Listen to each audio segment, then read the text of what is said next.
آج 24 ذوالحج سوموار کے دن یہ وظیفہ پڑھ لو۔ وظیفہ ختم ہوتے ہی لوگ آپ کے گھر پیسے دینے آ جائیں گے۔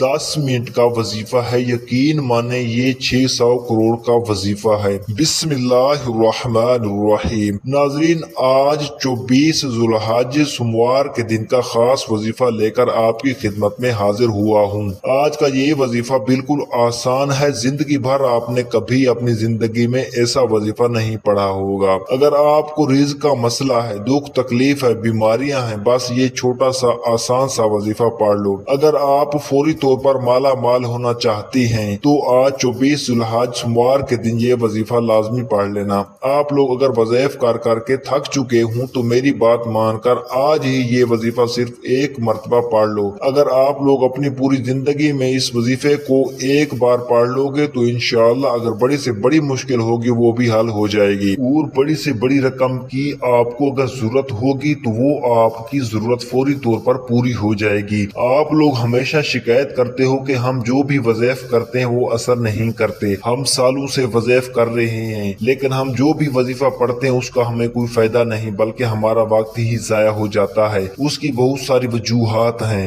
بہت سے مسائل ہوتے ہیں، لیکن آپ نے بالکل بھی پریشان نہیں ہونا اور گھبرانا نہیں۔ بس آپ نے اپنے رب پر کامل یقین اور مکمل بھروسہ رکھنا ہے، اللہ پاک پر بھروسہ اور اعتماد رکھتے ہوئے یہ وظیفہ پڑھنا ہے، اور انشاءاللہ اللہ پاک آپ پر اپنے فضل و کرم کی بارش برسائے گا اور آپ کی خوب مدد فرمائے گا۔ آج کا وظیفہ بتانے سے پہلے آپ سے گزارش ہے کہ اگر آپ نے ابھی تک اس چینل کو سبسکرائب نہیں کیا تو خدا را اس چینل کو ابھی سبسکرائب کر لیں، کیونکہ ایسے بہت سے وظائف، بہت سے اعمال آپ کے حوالے ڈیلی بیسس پر کرتا رہوں گا۔ اب عمل کیا ہے کہ جب آپ فجر، ظہر، عصر، مغرب، عشاء یا تہجد کی نماز پڑھ لیں، مرد حضرات مسجد میں نماز پڑھتی ہیں تو نماز پڑھنے کے فوراً بعد یہ وظیفہ پڑھ لیں۔ میری بہنیں وہ گھر میں نماز پڑھتی ہیں تو وہ گھر میں یہ وظیفہ نماز کے فوراً بعد پڑھ لیں۔ اگر آپ نماز کے بعد بھول جاتی ہیں تو آپ چلتے پھرتے بھی یہ کلمات پڑھ سکتی ہیں، لیکن آپ نے کوشش کرنی ہے کہ نماز پڑھنے کے فوراً بعد آپ یہ وظیفہ پڑھ لیں۔ باوضو مصلی پر بیٹھ کر آپ نے سب سے پہلے 3 بار نبی کریم صلی اللہ علیہ وسلم کی ذات اقدس پر درود پاک پڑھنا ہے۔ درود پاک آپ کوئی سا بھی پڑھ سکتے ہیں، آپ صلی اللہ علیہ وسلم پڑھ لیں یا صلی اللہ علی محمد پڑھ لیں، یا آپ نماز والا درود ابراہیمی پڑھ لیں تو سب سے بہتر ہے۔ جیسے ہی 3 مرتبہ آپ لوگ درود پاک پڑھ لیں گی، اب آپ نے اپنی آنکھوں کو بند کرنا ہے اور اپنے مقصد کی نیت کرنی ہے۔ ہر انسان کا مقصد الگ ہے، ہر انسان کی حاجت الگ ہے، ہر انسان کی خواہش الگ ہے۔ آج جس کو جو چاہے، جتنا چاہے، جیسا چاہے، اپنے تمام مقاصد کی نیت کیجیے گا۔ آپ کرائے کے مکان میں رہتی ہیں، آپ اپنا ذاتی گھر چاہتی ہیں، گھر مانگ لیں، گاڑی چاہتی ہیں، گاڑی مانگ لیں، من پسند نوکری کے لیے، شادی کے لیے، قرض سے نجات کے لیے پڑھ لو، میاں بیوی میں محبت کی کمی ہے، تڑپنے والی محبت چاہتی ہیں، اس کی نیت کر لیں۔ آپ کی اولاد نافرمان ہے، آپ کا کہا نہیں مانتی، اس کی نیت کر لیں کہ میری اولاد میرے تابع ہو جائے۔ الغرض جو بھی آپ کا مقصد ہے، اپنے مقصد کی نیت کرتے ساتھ ہی فوری طور پر آپ نے ایک بار اعوذ باللہ من الشیطان الرجیم بسم اللہ الرحمن الرحیم پڑھ کر وظیفے کا آغاز کرنا ہے، اور سب سے پہلے نمبر پر آپ نے سورہ کوثر پڑھنی ہے۔ سورہ کوثر کی تلاوت سماعت فرما لیں۔ بسم اللہ الرحمن الرحیم،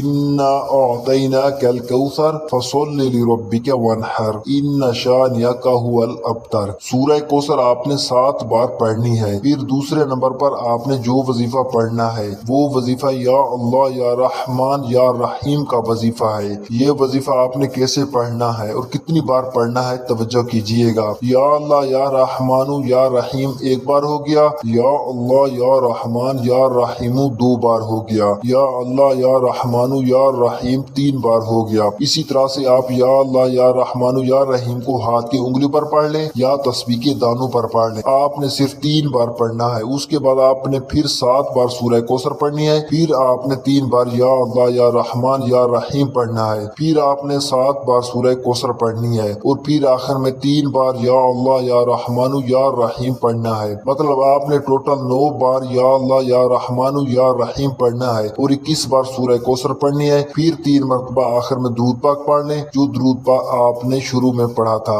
وہی آخر میں پڑھ لیجئے۔ وظیفہ بتائے گا طریقے اور ترتیب سے پڑھنے کے بعد اللہ پاک سے دعا مانگے، اپنے تمام حاجتوں کے لیے، مرادوں کے لیے، بیماروں کے لیے، تمام تکلیفوں کے لیے۔ قرضوں میں اگر ڈوبے ہوئے ہو، قرضوں کے لیے دعا مانگ لو۔ اگر آپ کو نوکری نہیں مل رہی، نوکری چاہتے ہو، کہیں پر بھی اچھی نوکری چاہتے ہو تو اس کے لیے دعا مانگ لو۔ مطلب جتنی بھی آپ کی پریشانیاں ہیں، جتنی بھی آپ کی تکلیفیں ہیں، اس کے لیے اللہ پاک سے رو رو کر گڑ گڑا کر دعا ضرور مانگیے گا، اللہ پاک ضرور کامیابی عطا فرمائے گا۔ اللہ رب العزت ہمیں دنیا میں اور آخرت میں بھی بھلائی عطا فرمائے۔ اے اللہ ہمیں دوزخ کے عذاب سے بچا، اے ہمارے رب ہمیں ظالم لوگوں سے بچا، اور اپنی رحمت سے ہم سب کو کافروں سے نجات دے۔ دعا ہے کہ رب کریم میرا سنانا اور آپ کا سننا اپنی پاک بارگاہ الہی میں قبول و منظور فرمائے، آمین۔ اللہ حافظ۔